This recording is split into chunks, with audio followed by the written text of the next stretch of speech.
e lesão, lesão não,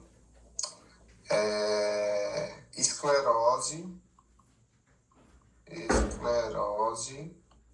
do osso subcondral. Então, assim, por ordem, é o seguinte: diminuiu o espaço articular, gerou desgaste osso com osso, né? Você vai gerar esclerose do osso subcondral, e ele vai gerar aqui os osteófitos marginais, que é uma formação do ossinho famoso bico de papagaio, certo? Não pode ir sem saber isso aqui, certo? Ricardo, essa esclerose é como se fosse o desgaste, é isso? Tá desgastando, Vanessa, e aí o osso, a princípio, ele quer acabar com aquele desgaste, né? Aí ele depõe mais estrutura óssea naquele lugar. Aí o osso vai ficar mais branquinho naquele lugar. Vou mostrar a imagem aqui, tá? Mas deu para entender? Deu sim, eu lembrei aqui. Pronto. Aí, gente, aqui, ó, nas inflamatórias, eu vou sempre lembrar do componente reumático, certo? Geralmente, ele vai mexer com quem? Com líquido sinovial. O nível tá baixo de novo. Parece que já acha isso. Oi. Tá me ouvindo aí? Estou. Tranquilo? Eu não sei se é a minha mão na hora que eu estou escrevendo aqui. Geralmente, quando eu estou escrevendo, vocês estão falando isso. Então, ó, componente reumático geralmente são lesões de estrutura da articulação, estrutura de partes móveis, né? Mexe com líquido sinovial, membrana sinovial, a cápsula articular, certo? E aí tem uma que ela cobriu na prova, eu vou falar para vocês, que é a espondilite anquilosante. Essa aqui é uma doença que acomete a coluna, tá? A coluna vertebral. E ela faz a fusão, ó, os corpos vertebrais aqui, ó. E ela faz uma calcificação dos tendões aqui, ó. Os tendões que estabilizam a coluna ficam todos calcificados. E aí a coluna ela perde a mobilidade. Ela fica toda fundida aqui, ó. Essa é a patologia, que é a espondilite anquilosante. E ela é chamada de coluna em bambu. É uma doença reumática. Coluna em bambu. Certo? Então lembrar disso aqui, tá bom? Ela é bem específica, porque a gente sempre... eu falo aqui da parte inflamatória, fazendo referência a líquido sinovial, a membrana, a cápsula, mas aqui ela pega ligamento, certo? Que também é parte moles, né? Mas ela faz uma calcificação dos ligamentos da coluna e faz a fusão dos corpos vertebrais, causando a coluna. Ei, Ricardo, Oh, só recapitulando.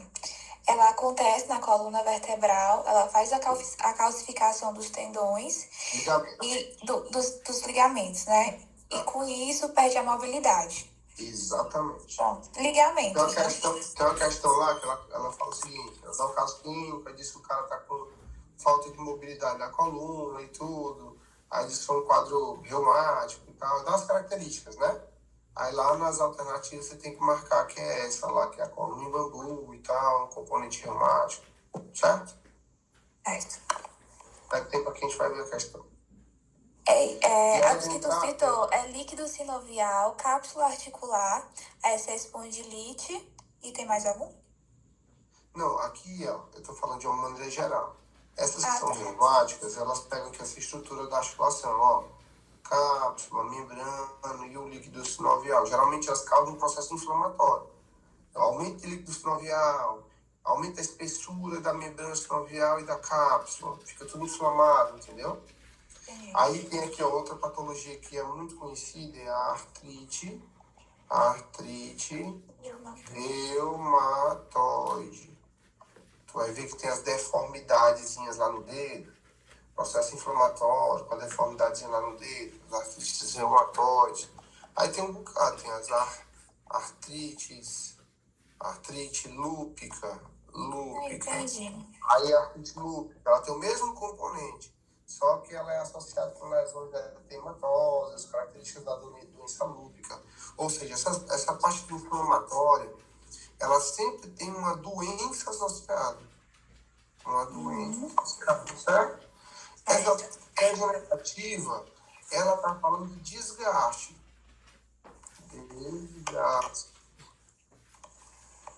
Certo? Então é mais a componente de artrose mesmo. As inflamatórias são várias. Artrite lúpica, artrite reumatoide, artrite lúpica, espondilite anquilosante. Lembrar, espondilite anquilosante. Eu acho que ela vai repetir essa questão, porque a espondilite anquilosante não é uma patologia muito frequente. E aí ela falou que era para a gente estudar todas as doenças reumáticas, não sei o quê. E aí quando eu vi a questão de é por isso. Ricardo, era isso que eu ia perguntar mesmo. Ela falou alguma coisa assim, ela disse que, olha, vocês estudem a fundo, pesquisem livros. Foi essa daqui? Foi, essa daí. Essas, né? Essas. Mas eu acho que é porque ela vai botar essa questão bem. Vamos pagar. Tá? Ei, Ricardo. Ricardo, então toda vez que temos tipo uma paralisação, por exemplo, assim, coluna em bambu é inflamatório, porque a degenerativa não tem isso, né? Nessa imobilização. Exatamente. Degenerativa é falar mais de desgaste ósseo. Tá. Degenerativa, desgaste ósseo. Inflamatória, ela vai acometer uma parte mole. Ela gera inflamação da parte mole, e aí especificamente na espondilite anquilosante, ela vai gerar uma calcificação dos ligamentos, que é a parte mole. Certo? Então vamos lá. Para articulações, ó gente, eu estou falando aqui de articulações, né? Então o algoritmo também não muda, tá? Então, se eu estou querendo investigar uma articulação, um desgaste articular, ou mesmo que seja uma fratura articular, qual é o primeiro exame? Raio-X. Raio-X, 2 incidências, certo? Se eu estou querendo investigar um quadro inflamatório lá no joelho, e aí eu quero investigar se é um derrame articular, aí eu vou fazer ou um ultrassom ou uma ressonância magnética. Sempre pensando nesses quadros sequenciais, né? Lesões mais superficiais, articulações mais superficiais, posso fazer ultrassom. Articulações que necessitam, que tem uma profundidade maior, vou fazer ressonância, tá? Lembrar que aí em termos de raio-x, tu falou de deformidade, foi? Raio-X, toda vez que fala de desgaste, mesma coisa, componente aqui, ó, degenerativo, certo? Porque eu não vou conseguir ver líquido sinovial no raio-x. Então, se eu estou desconfiado de uma lesão reumática, por exemplo, que envolve estrutura de plasmose, que envolve líquido sinovial, eu vou pedir ultrassom de articulações mais superficiais, né? Se for mais profundas, ressonância. Mas se está envolvendo o osso, desgaste ósseo, raio-x. Certo? Certo. E aí a tomografia, mesma questão, né? Se você quer fazer uma reconstrução 3D para ver o desgaste articular daquela região e tudo, você pode pedir uma tomografia. Geralmente a tomografia é muito utilizada nas espondilodiscopatias, que é um desgaste, mesma coisa da artrose, só que é um desgaste dos corpos vertebrais da coluna, certo? Que aí, geralmente ele envolve tanto desgaste ósseo como uma degeneração do disco, por isso que é espondilodiscopatia. E lembrar que a ressonância também está incluída medida, né, nessa avaliação do líquido sinovial e do derrame articular. Além de detectar pequenas lesões da cartilagem que recobre o osso subcondral, tá? Então vamos lá, ó. O que a gente vai avaliar numa articulação? É o quê? Ó, as superfícies, né? Essa superfície está íntegra, porque eu posso ter esses desgastes articulares. O espaço articular, que tem que ser de 0,5, maior que 0,5 centímetros. E o alinhamento dos ossos da articulação, certo? Além disso, se tem processos ósseos associados com os osteófitos. Então, nessa imagem aqui, ó, eu tenho uma redução do espaço articular, ó. Ele vem, reduz. Aí aqui, ó, já não consegue nem passar. Redução do espaço articular, vocês concordam? A esclerose, Vanessa, é isso aqui, ó. Essa partezinha aqui, tá tendo mais desgaste, ela fica mais branquinha. Isso é a esclerose do osso subcondral. E aqueles biquinhos do papagaio, ó, o ossozinho que se forma geralmente nas estruturas dos ossos mais marginais, né? Ficam mais lateralizados aqui, ó, mais na extremidade óssea. A formação desses ossinhos marginais aqui, eu vou chamar de osteófitos marginais, certo? Então essa daqui é a tríade que vai me dizer que eu tenho um processo de osteoartrose. Olho de cobra, minha gente, olho de cobra. Pode botar bem isso, não tirar na prova, eu mudo até meu nome. Pode marcar bem aí. Pode marcar o que, Ricardo? Esses três coisas aí, do osteófito, do espaço e do esclerose. Aqui, ó. Pode marcar esses lazinhos bem aqui, ó. Marca esse negocinho aqui. Perda ou diminuição do espaço articular, osteófitos marginais, esclerose do osso subcondral.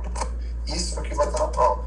Qual é a característica? A característica de osteoartrose. Lesões degenerativas.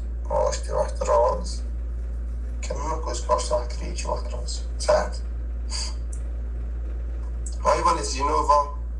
Aí desse lado reduziu bastante aqui, ó.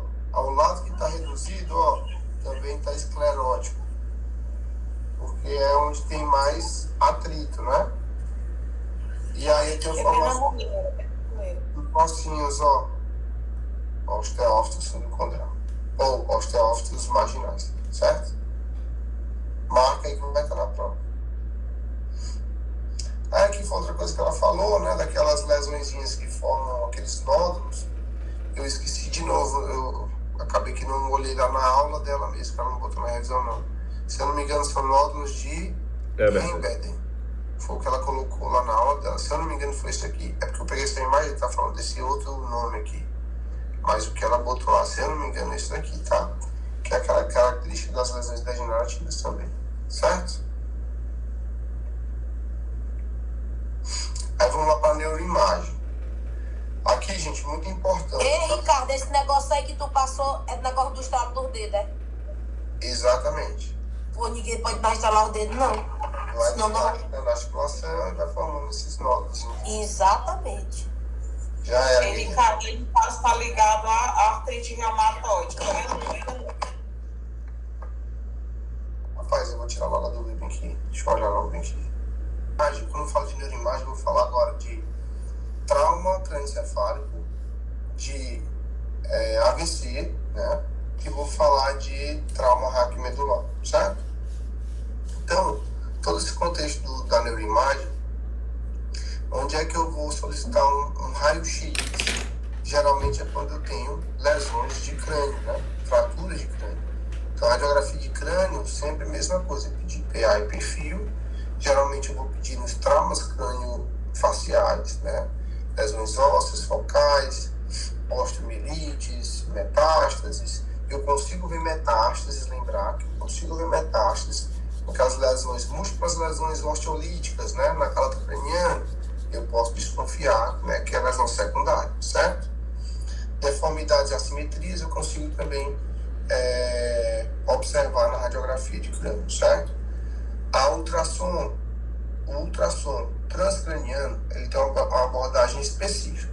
Então, a avaliação de parênquima, geralmente em bebês que têm ainda as calotas abertas, né? As fontanelas abertas, que ocorre até 18 meses. Então, bebê já até 18 meses eu consigo avaliar o parênquima encefálico. E adultos, a aplicação do ultrassom é para avaliação do fluxo parenquimatoso, que eu vou utilizar o Doppler transcraniano, certo? ATC de crânio é um método de início para as lesões do sistema nervoso central. Se eu estou desconfiando que teve lesão neurológica, eu vou pedir uma tomografia computadorizada de crânio, certo? Então, é um método de início. Se com a tomografia não conseguir diagnosticar a lesão, o paciente está tranquilo, dá para ir para ressonância, aí é para ressonância. Mas o primeiro exame é para diagnóstico de lesões encefálicas, tomografia computadorizada de crânio.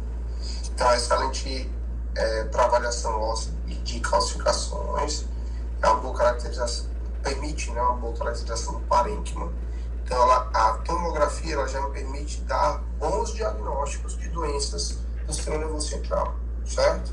Então, através da TC você já consegue dizer se é um AVC, se foi hemorrágico, se foi isquêmico, tá? Tem alguns nuances que a gente vai falar mais na frente em relação ao isquêmico, que é a ressonância entra na jogada. Mas na urgência neurológica, geralmente eu vou pedir uma tomografia computadorizada de crânio, certo? Lembrar que ela não discrimina muito bem a substância branca cinzenta, então se eu preciso fazer essa discriminação, eu tenho que utilizar a ressonância de crânio, e elas não oferecem informações detalhadas, tá? Então você vai perceber, conforme eu vou passando aqui as imagens, que realmente a tomografia ela tem um aspecto de menos detalhes, mas ainda assim eu consigo resolver muito dos diagnósticos de lesões encefálicas, né, parenquimatosas, que envolve meninges, tá? Eu consigo resolver com a tomografia. Ela é o melhor método para avaliação do parênquima encefálico. E no microfone? Rapaz, tá ruim. Melhorou? Sim. Mas eu acho que é a minha internet aqui, só pai. Sim, ressonância é o melhor método para avaliação do parênquima encefálico, certo? Então, se perguntar qual é o melhor método para parênquima encefálico, ressonância. Qual é o primeiro método, o método indicado para o início da investigação? Tomografia computadorizada. A ressonância permite a avaliação da perfusão, nos planos, né, nos postes de perfusão, difusão e espectrometria, tá? Lembrar que esse daqui, difusão, é o que vai diferenciar lá no AVC e isquêmico. Geralmente na parte inicial, na fase inicial, eu vou conseguir avaliar com ressonância e é na janela de difusão, certo? E a ressonância ainda é o exame que tem a melhor sensibilidade para avaliar lesão medular. Então, se eu quero ver trauma raquimedular, principalmente, e quero analisar, né, as regiões lá da medula que foi lesionada, eu vou pedir uma ressonância. Ricardo, eu tinha feito uma anotação aqui nesse difusão e só tinha colocado assim, bioquímico, metabólico, e eu fiquei na dúvida até para te perguntar depois. Você lembra que foi isso que a gente falou naquela primeira aula? Eu não lembro agora, cara. Eu até perguntei para a Lara na tese da revisão, mas para mim ainda não ficou muito claro essas janelas de difusão. O que eu consegui compreender é que meio que tu tem um aspecto da lesão, né, que tu só consegue identificar através da ressonância. E aí vai ser por meio de difusão de substâncias, entendeu? Essa difusão de substâncias não é edema lá causado por uma isquemia. Esse edema não vai ter transporte de substâncias, não vai ter permeabilidade vascular lá naquela área. Então, esses transportes de substâncias seria a difusão. Foi o que eu entendi. Aí entra talvez aí os menores, né? É como se fosse, bateu naquela região, teve uma hemorragiazinha naquela região ali, tá? Formou aquela contusão. Lembrar do músculo, quando você pega uma pancada no músculo, não fica aquela contusão, não fica aquele inchaçozinho, pode ter extravasamento de pequenos vasos, isso é uma contusão. Então, uma lesão pequena lá no encéfalo vai ser uma contusão. E qual a diferença dos hematomas? Geralmente o hematoma tem um tamanho maior. Também são as lesões lá, derramou mais sangue lá, né? Formou um coágulozinho lá, ó. Aí forma uma área maior, um hematoma, certo? Hematoma e contusões são lesões intraaxiais, ou seja, envolve o parênquima encefálico. Está dentro do parênquima encefálico. Mas nós temos as lesões extraaxiais. As lesões extraaxiais vão envolver meninges e ventrículos. Meninges e ventrículos, tá? Nas meninges eu vou ter ainda 3 subdivisões. São os hematomas epidurais, os hematomas subaracnoideus e as hemorragias. Oh, desculpa, aqui tá errado. Aqui é subdural. Subdural.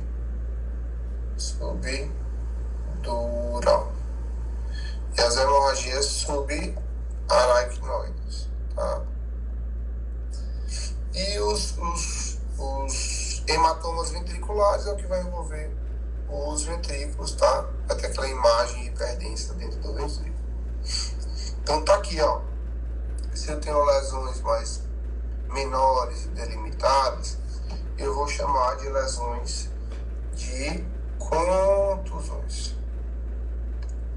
Se eu tenho lesões maiores, não está tão delimitada, né, no formatinho redondo, então aqui eu vou ter lesões chamadas de hematomas, certo?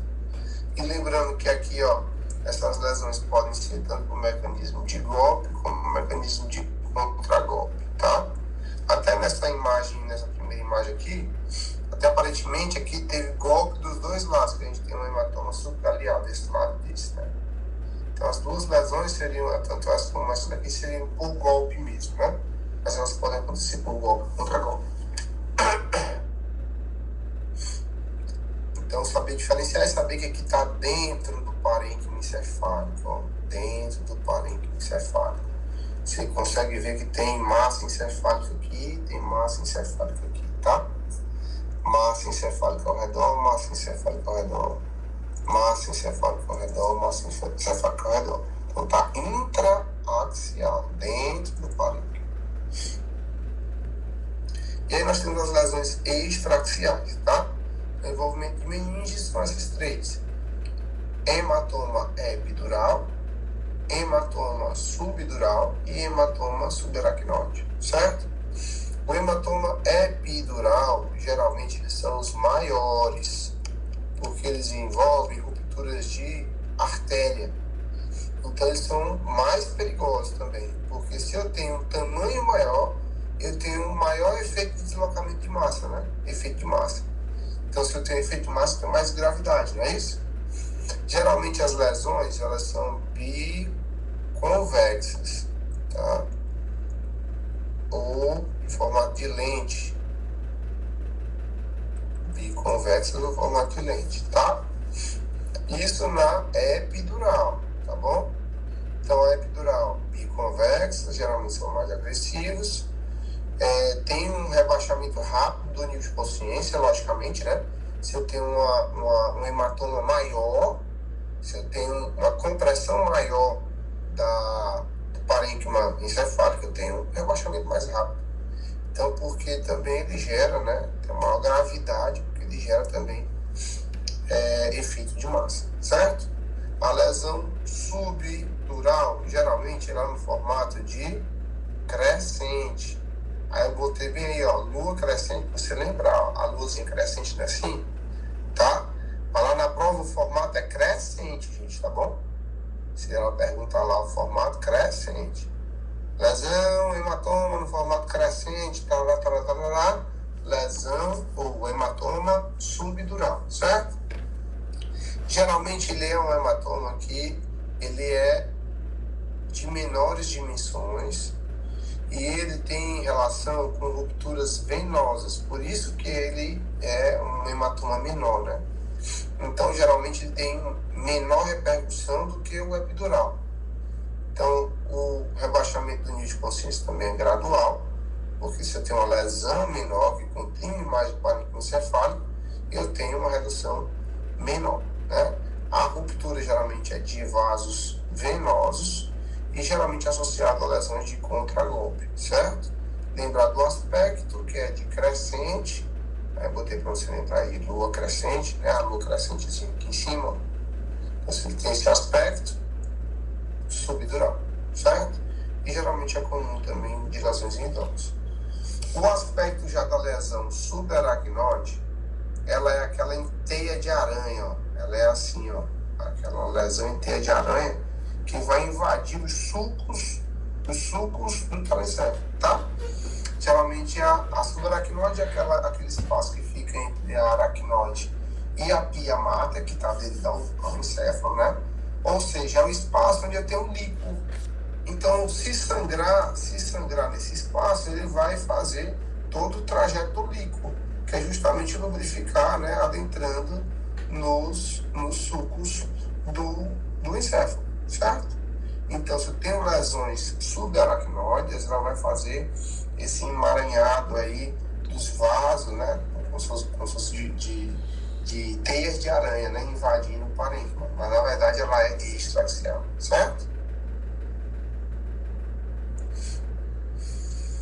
Dúvida aqui, gente? Se tiver dúvida nesse ponto aqui, também podem falar que a gente tira logo, porque isso é uma parte muito importante.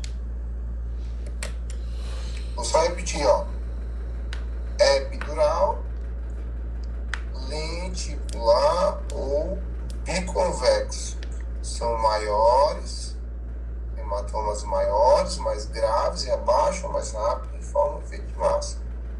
Subdural tem relação com ruptura de vasos venosos, geralmente lesões de contragolpe, são lesões que rebaixam de forma gradual e tem um formato de crescente, né?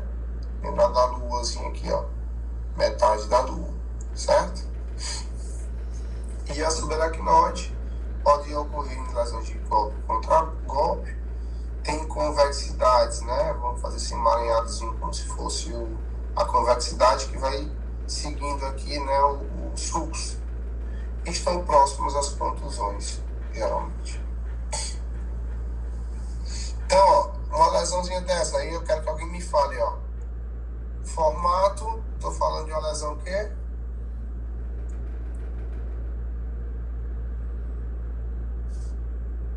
Lua crescente. Discordância agora. Essa é epidural, né, não? Bora lá, ó, Rani, ó. Vamos lá, Rani. Tô achando que é O formato é assim. Ah, não, acho que a lua crescente. O formato é assim. É o primeiro ou é o segundo? Pronto. Então, se for biconvexo é a EP, tá? Epidural.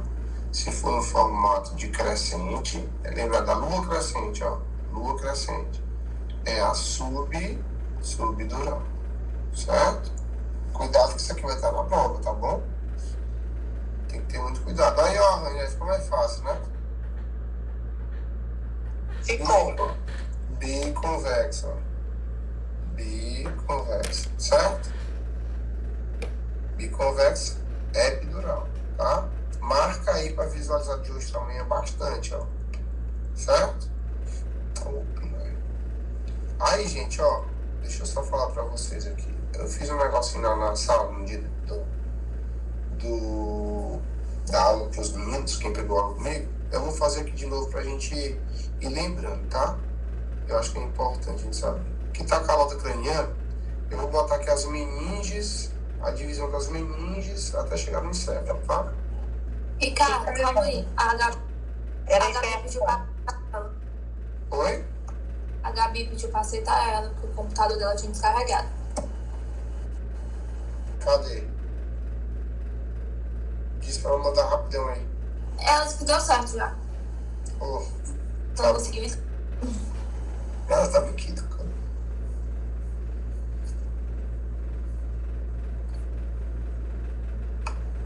Então, vou fazer aqui rapidão, ó. Pra quem não tá lembrando da anatomia aí, vou fazer até assim com o sucozinho aqui pra vocês saberem que é aderido aqui no encéfalo.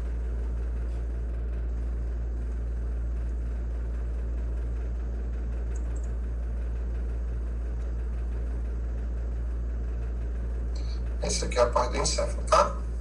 Então aqui, gente, ó, a gente tem a calota crânio, certo? A primeira meninge que está em contato com o crânio é a dura mater. Dura mater, certo? Quem vem depois da dura mater é a aracnoide. E a que fica aderida à massa encefálica, ao parênquima, é a pia mater, certo? Aí vamos para os espaços, ó. A gente falou das meninges, aí a gente vai para os espaços. Entre uma e outra, e entre a dura e a calota craniana, nós temos espaços que a gente vai chamar de espaço epidural. Logo, o hematoma, que é biconvexo, ele vai ficar nessa área, certo? Eu tenho o espaço abaixo da dura mater, subdural. E eu tenho o espaço entre abaixo da aracnoide, né? Que é entre a aracnoide e a pia mater, que é subaracnoide, certo? Então, lembrar, aqui, aspecto de lua crescente. Na verdade, que é só crescente, eu não inventei essa lua aí. Aspecto biconvexo na epidural. E na subaracnoide, gente, ó, por isso que quando sangra aqui, ó, ela faz a margenzinha aqui dos sulcos, ó. Ela adentra nos sulcos, certo? Geralmente aqui na subaracnoide é onde eu tenho o líquido passando para lubrificar a massa encefálica, certo? Então, as lesões de subaracnoide é que vai fazer aquela lesão adentrando, né, a hemorragia adentrando os sulcos do parênquima, tá? Então, só para quem não estava lembrando das meninas, para ter uma pincelada. Deu para lembrar aí?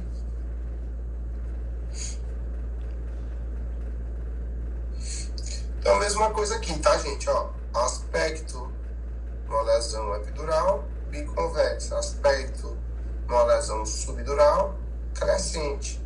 O aspecto de uma contusão, pequenas lesões, né? Formando aquele pequeno edema ali localizado, né?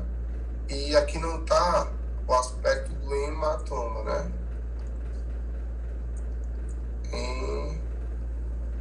Hematoma, que seria uma lesãozinha maior do que essa daqui da contusão. Então, contusão aqui, ó, o hematoma seria uma lesão maior, mas com o mesmo padrão, tá?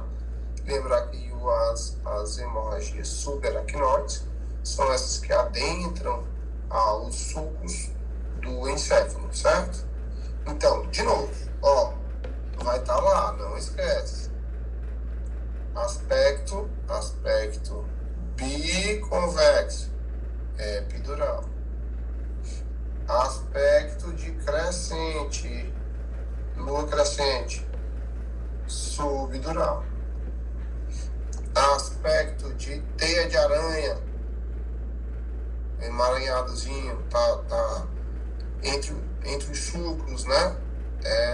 A hemorragia subaracnoide. Certo? Vai estar na prova. Eu acho que o meu chute é entre essa lesão aqui e essa lesão aqui. Acho que vai estar uma das duas na prova. E aí pode ser essa daqui, ó, fazendo aquele negócio do efeito de massa. Que ela é a mais grave, né? Geralmente aqui tem um sangramento maior. Pode ser ela e fazendo referência ao efeito de massa para explicar. Se eu não me engano, teve uma questão de prova que ela botou assim. Então, ó, de novo, pra gente não perder o fio da meada aí, ó. Vai, Rani. Qual é essa daqui? Qual? Essa daqui, ó. Biconvexo. Tá certo? Da setinha? Esse aí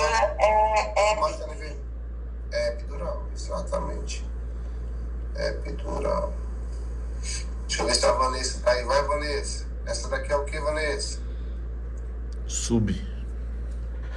Olha, tu tá apontando, amigo.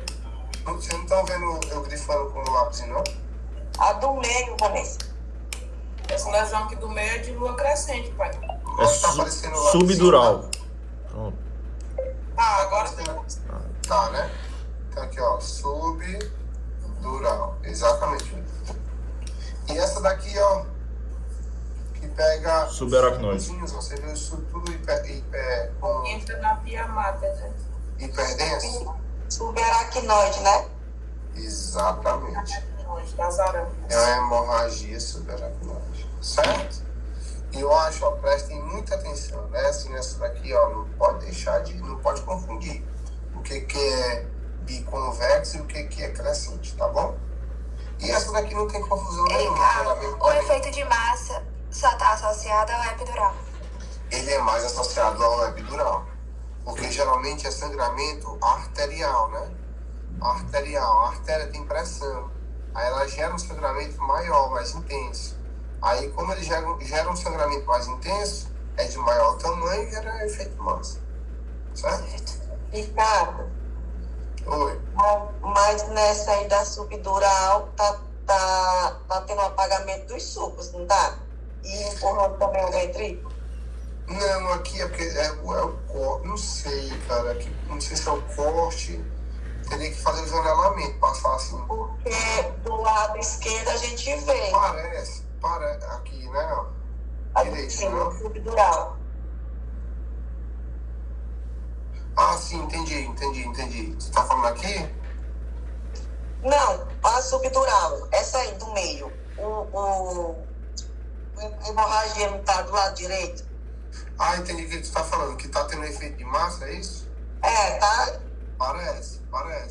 Parece que tá tudo emaciado aqui, que não tem suco, ó. Exatamente. Entendeu? Então, assim, não vão por negócio de, tem que ser na epidural. Não, tá? Sempre avalia. Certo? Tá mais relacionado à epidural, porque ela fala isso aqui, né? A tendência de ter maiores hematomas em lesões arteriais, né? No caso da epidural, porque tem mais derramamento de sangue. Mas você não tá errado, não. Nessa daqui da sub, aqui tá tudo demasiado. Eu não tô vendo os sulcos. O ventrículo e a linha média estão deslocados, né? Compressão ventricular e deslocamento de linha média contralateral. Tá errado, não, tá? Então vamos lá, trauma raquimedular. Ricardo, por favor, que tu ia falar. Só Mais condizente com o TCE, né? Geralmente do TCE, ela fica aquela menorzinha mesmo, CHSA difuso. Né? Quando essa lesão difusa, geralmente é relacionada com ruptura de aneurisma. Então, o trauma raquimedular envolve a coluna, né? Coluna vertebral. Pode fratura e podem ter casos com acometimento neurológico, né? Então, podem ou não estar associados com lesões medulares. Geralmente, as radiografias de coluna são excelentes exames na urgência para avaliar essas fraturas. Então, você está com uma suspeita de fratura da coluna, então você faz a radiografia de coluna primeiro, certo? Suspeita de fratura, não tenho sinais neurológicos associados, eu posso fazer um raio-x de coluna, certo? A tomografia é um excelente exame para diagnóstico das fraturas, das lesões ósseas, mas ela não avalia muito bem medula, tá bom? Então, se eu tenho acometimento neurológico, se eu tenho acometimento de sinal neurológico, o melhor exame será ressonância magnética. É a ressonância que vai me dar uma avaliação completa das lesões medulares, certo? Então tá aqui, ó, a gente tem que saber identificar qual é o exame novamente, né? Exames que tem poucos detalhes, tomografia, exames com mais detalhes de passos moles, ressonância magnética, tá? Aí aqui, gente, entra no contexto de trauma hack e naquele primeiro contexto de osteomuscular, certo? Então, primeiro o que a gente vai ver? As lesões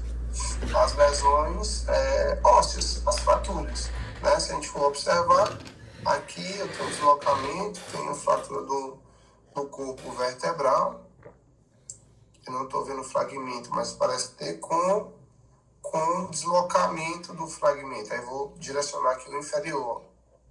O inferior deslocou para trás. Deslocamento posterior do segmento inferior. Certo? E aí, assim, não tem como dizer que teve compressão de medula, porque eu não avalio muito bem a medula na tomografia.